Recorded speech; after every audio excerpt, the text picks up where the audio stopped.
Hello दोस्तों, जय माता दी। उम्मीद करती हूँ आप लोग अच्छे होंगे। और मैं एक देवी गीत सुनाने जा रही हूँ, बहुत ही अच्छा है।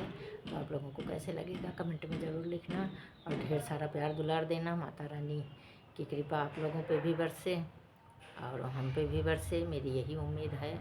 माता रानी से मेरी प्रार्थना यही है कि आप लोगों को सुखी रखें। तो माता जी के नाम पे मैं देवी गीत सुनाने जा रही हूँ। कैसे लगेगा कमेंट में ज़रूर लिखना और मेरे चैनल को ज़्यादा से ज़्यादा लाइक और सब्सक्राइब करना, शेयर करना।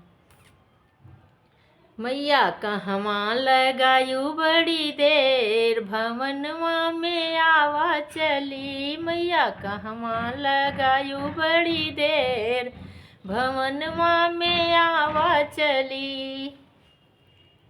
आवा चली मैया आवा चली, आवा चली मैया आवा चली। मैया कहवा लगायू बड़ी देर, भवनवा में आवा चली। तोहरे बिना मैया मलिया न आवे, तोहरे बिना मैया मलिया न आवे। गजरा गुछते लगी देर, भवनवा में आवा चली। गजरा गुछते भई देर, भवनवा में आवा चली। मैया कहवा लगायू बड़ी देर, भवनवा में आवा चली।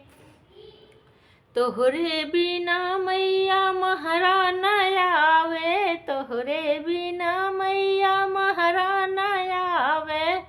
कलसा भरते भई देर, भवनवा में आवा चली। कलसा भरते भई देर, भवनवा में आवा चली। मैया कहवा लगायू बड़ी देर, भवनवा में आवा चली।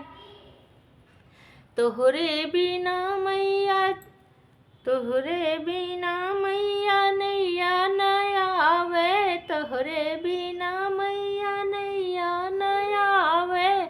चौका पूरते भई देर, भवनवा में आवा चली। चौका पूरते भई देर, भवनवा में आवा चली। मैया कहवा लगायू बड़ी देर, भवनवा में आवा चली।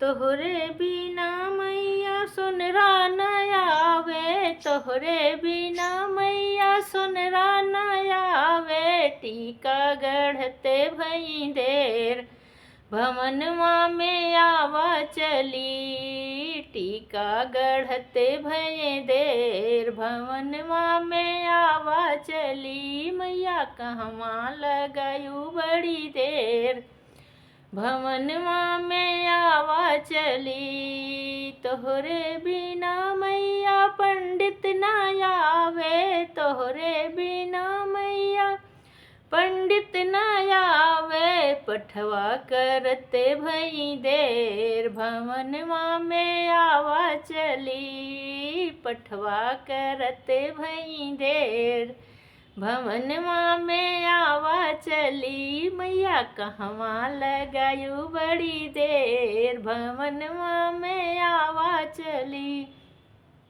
मैया कहवा लगायू बड़ी देर, भवनवा में आवा चली। मैया कहवा लगायू बड़ी देर, भवनवा में आवा चली। तोहरे बिना मैया बजजवा न आवे, तोहरे बिना मैया बजजवा न आवे। चूड़िया कंगना गढ़ते भई देर, मंदिरवा में आवा चली। मैया कंगना गढ़ते भई देर, भवनवा में आवा चली। मैया कहवा लगायू बड़ी देर, भवनवा में आवा चली। मैया कहवा लगायू बड़ी देर, भवनवा में आवा चली। तोहरे बिना रंग रिजवा न आवे, तोहरे बिना रंग रिजवा न आवे। चुनरी रंगते भई देर भवनवा में आवा चली। चुनरी रंगते भई देर भवनवा में आवा चली। मैया कहवा लगायू इतनी देर भवनवा में आवा चली। तो दोस्तों उम्मीद करती हूँ कि ये मेरा देवी गीत आप लोगों को बहुत प्यारा लगा होगा। कमेंट में ज़रूर लिखना। जय माता दी।